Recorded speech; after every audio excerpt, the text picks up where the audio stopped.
Hi, I'm Tara Umberzat. I'm president and senior lead planner here at South Bay Financial Partners. And January is always a fabulous time for us. We love our January journey to financial wellness, and we hope that you're following along with us. And even if you're not doing the activities every day, save that calendar. Take all year to do these things. That's fine, but they're all every day we have a little tidbit of something that's pretty easy for the most part. For some people, it's a little bit more challenging, and we get that. But each day is one small activity that you can dive into to help make your financial life a little bit more secure, easy, comfortable, give you a little bit more confidence that you're headed in the right direction. So this is a weekend review. So we're finishing up week number 2 of our journey. And this week we started the week with student loans. And I just want to say there's a lot of stuff that's been happening over the last several years, actually. And every time you turn around, student loans are different. So if you feel overwhelmed about student loans, you have every right to be. It actually would be unusual not to be overwhelmed by them. Even we who spend a lot of time every day, every week, researching the changes and how to best help our student loan clients, even we have to collaborate with colleagues and get a brain trust together in order to navigate the details of how things work and what to expect, et cetera. So if you're overwhelmed by them, of course you are. But we would like to invite you, just to make it just a little bit easier. We have free one-on-ones where you can talk to a student loan expert, review what your situation is, and we'll give you some tips and directions on what you can do next. You don't have to pay us. You don't have to hire us. If you want to help you actually implement what you need to do, we're here to do that. But we want to make you successful, even if you choose to do it yourself. We are 100% supporters of do-it-yourselfers. We think that a lot of people out there can do their own financial planning, and that's okay with us. But we want to help you be the most successful that you can be. So sign up for that free one-on-one and make sure that you understand where you are in the student loan journey, and if are things that you should be doing now to ensure that you minimize how much you have to pay and that you get those student loans taken care of in the most effective way. There was a deadline for December 31st. It's been moved to April, so you still have a chance to make some changes now that can help you in the long run. So if you don't know about that, or if you do know about it, but you go brain fog when you think about it, give us a call and sign up for one of those one-on-ones. We want to help you. So that was day 1, student loans, getting those under control. Day 2 this week was setting up your emergency fund. I actually like to call it your contingency fund or your cash flow fund instead of an emergency fund, because often you need that money, not for an emergency, but because something happens and you just have a temporary cash flow problem. So whether it's an emergency or whether it's, more bills than you expected hit this week and you need a little bit of money to get to next week, having a little bit of money set aside really makes day-to-day life so much more comfortable, and the anxiety just whoosh, diminishes. But it can be hard to set up an emergency fund. And where I suggest to start with looking at that day in the journey, and there's a bunch of tips in there. But just start small, $10 every paycheck. Every time you get paid, just automatically put $10 into a savings account that becomes your emergency fund. Pretty much everybody can set aside $10. So just start with something really small, something that you can do that would be easy for you to do, and then go from there. In a while, maybe you can add a little bit more. I also recommend people to plan for their next raise to be put into an emergency fund or some kind of savings that you have. If you are struggling with saving, pre-deciding that when you get that extra money in your next pay raise, and it's going to go to those things that are hard for you to do, you don't have to change anything about your life. You don't have to cut back from anywhere. All you need to do is that new money that's coming in is now going to be redirected to savings. So you can live your lifestyle exactly where you're at and still be able to accomplish that. So make that intention right now. And when you get that raise, make that happen. And you can have some of that new money coming in, that raise, go to a splurge or something that's fun, and rewarding yourself for getting the raise. But allocate most of it into an emergency fund or a plan if that's something that's difficult for you to do. If you're already doing that, I still recommend planning ahead how you want to allocate future raises so that you do it before you parlay, your lifestyle up, because a lot of people find that they get that raise, they increase their lifestyle, and then after a few years they realize, oh my God, I'm making a lot of money, but I'm still living paycheck to paycheck. So take control of that by not having those raises go straight into spending in a day-to-day way. Have them go towards living your best life later also, and balancing that. We're all about balance at South Bay Financial Partners. The third day this week, we talked about automating bills. So, set up auto pay for your credit card, for your utilities, your rent, all of those things that that you have to pay. They are, they're every month, that you don't have a choice of paying for them. Make sure that you get those on auto, especially credit cards, because if you don't pay your credit card on time, you pay interest for the whole month, and you pay interest on any new purchases from the day you make the purchase. A lot of people don't realize that when you're holding a balance, it's not that you're paying interest on old money. You're paying interest from day one of making a purchase. And if you use credit cards to your advantage, you pay off at the end of each month and you never pay interest ever. Because once you've paid it off and the balance is cleared, you're not paying interest on the new purchases until the end of the month. If you don't pay on time, that's when you pay your interest. If you pay on time, you never pay interest. If you don't pay on time, you start paying interest from day one of your purchases. So just don't do that by automating paying the balance in full every month if you can. And if you can't, working towards getting that balance down and then making sure that you auto pay the whole balance. So that can be a process that could take a year or two or whatever. And if you need help in reducing credit card debt, give us a call. We can help you with that. But auto paying credit cards and utilities and rent so that you don't get penalties, which just are money being thrown out the window. That's a really good tool. I would not recommend putting on auto pay luxuries. Go ahead and put a road bump in having paying expenses that are luxuries. If you don't put that on auto pay and you have to physically go in every time you make a purchase or once a month or whatever, it helps remind you that you are making this purchase, and you have to intentionally decide every time, yes, this is the way I want to spend my money. And often you don't have a choice. You have to put on auto pay, like if you have subscriptions to various things. But if you're doing that, I recommend at least once a month going in and looking at what all those auto payments are. And are they things that you're actually utilizing? And every month, take time to cognitively decide, like sit and think and use some brain power. Is this purchase, is this expense that I'm making my life better? Am I utilizing it fuller? Is there a better way that I can use this money? And if yes, that is making your life better, and if there isn't anything else that you would like to do more or would make your life better, then go with it, make it happen. But if you realize, oh my gosh, I have these 3 subscriptions that are a ton of money that I could be using in my emergency fund, to fill my emergency fund, or to save for my vacation, or to save for Christmas next year, or something like that, you have a choice, and get rid of those things that aren't serving you and make sure that you redirect that money into things that are serving you, like auto saving into your emergency fund, or auto saving into your vacation or Christmas, or long-term goal, like going back to grad school or buying a house or something like that.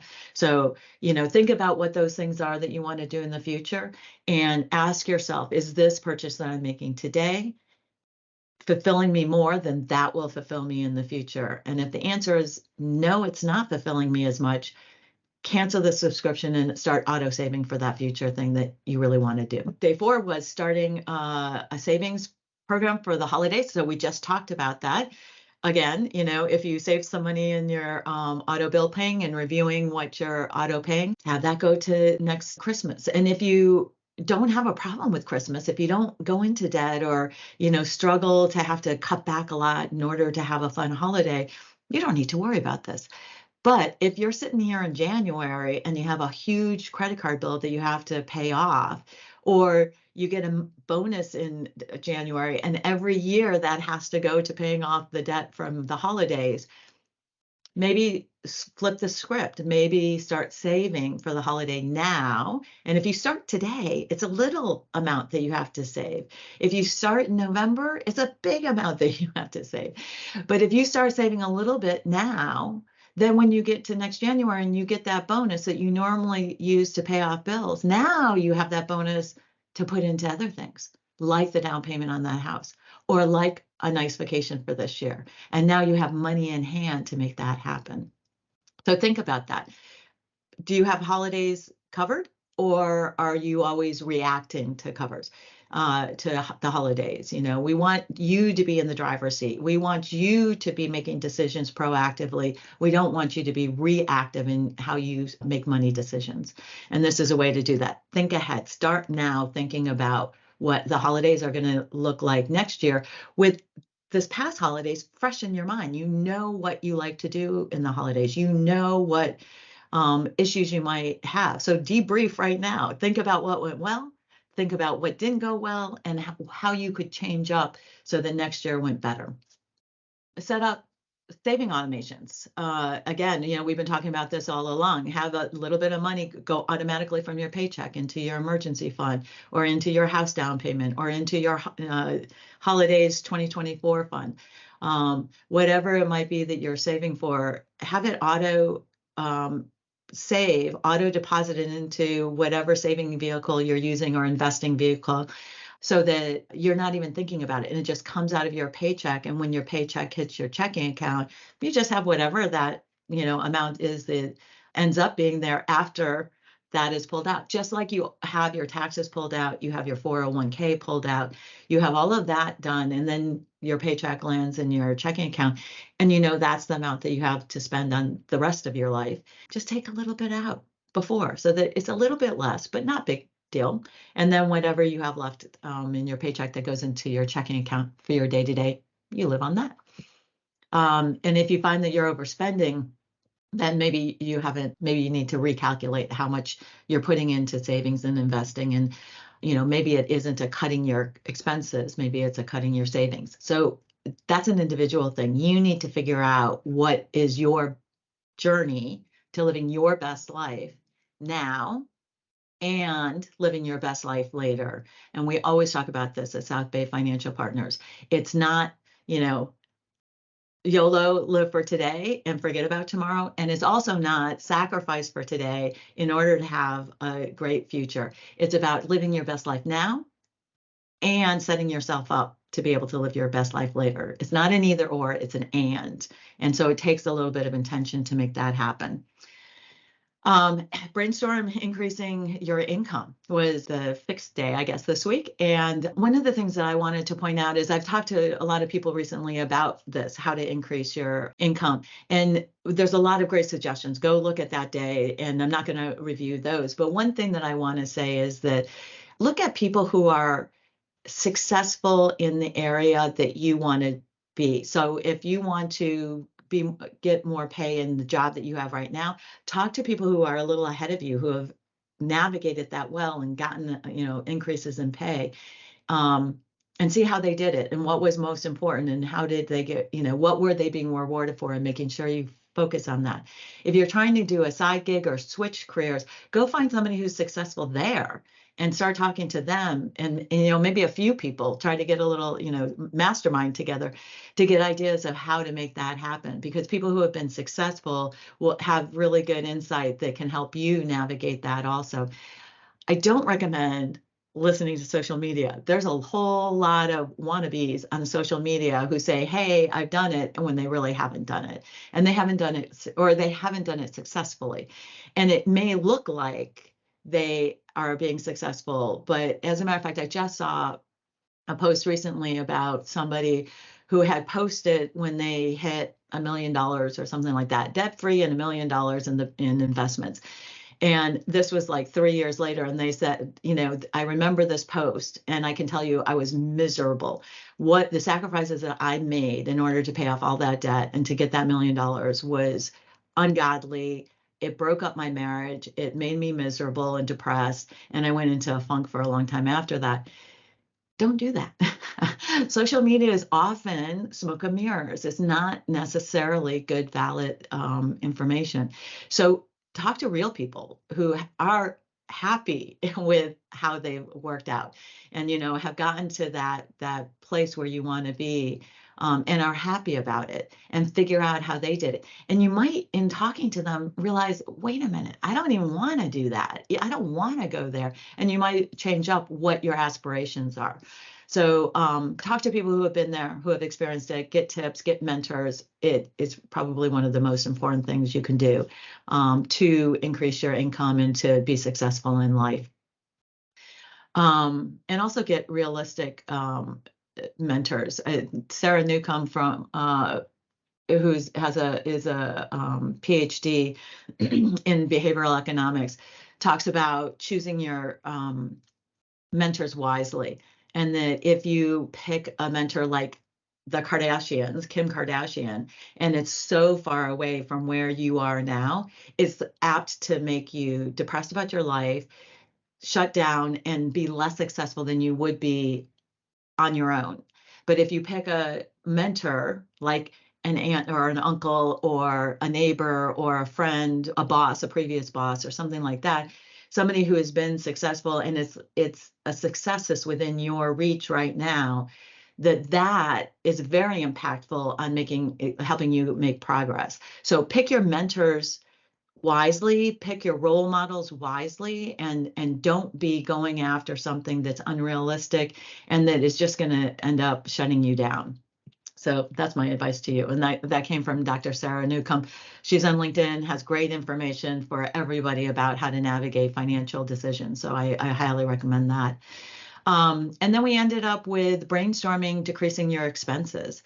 So what I would like to say about this, go read the suggestions on that day. It's a great day and the great suggestions on there already. But what I want to say about that is it doesn't have to be big. It can be small. Just like I was saying, starting your emergency fund can be small. And don't think that it has to be forever. So like you might choose to have a eat out free month where you for a month you're not going to eat out. You're going to bag lunch it for during the day, and you're going to go grocery shopping and eat in at night, and you're just going to do a month where you're not going to eat out to cut down the expenses. So that's a great way to cut down expenses, and it's not forever, it's just for a little while. Or you might say that you're going to not eat out or only eat out once a week until you have your emergency fund filled. And once you have your emergency fund filled, then you can go back to your old habits. So note that when you decrease expenses, it doesn't have to be forever. It just has to be until you meet your goals.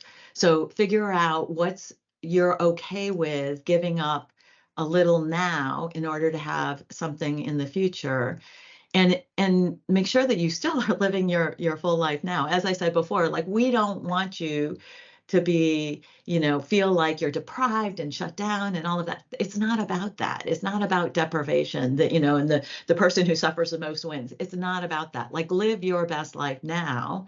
But sometimes you like eating out. It's great. It's fun. You love it. It tastes good, whatever. It's probably social. You're probably doing it with other people also, which is nice. Don't give it up forever, but you might put a pause on it and just take a little breather in order to make sure that you have enough for your future self. So balancing that, living a good life today and living your best life today and making sure that you live your best life tomorrow is the goal. So making temporary cutbacks in order to be successful later is something to think about.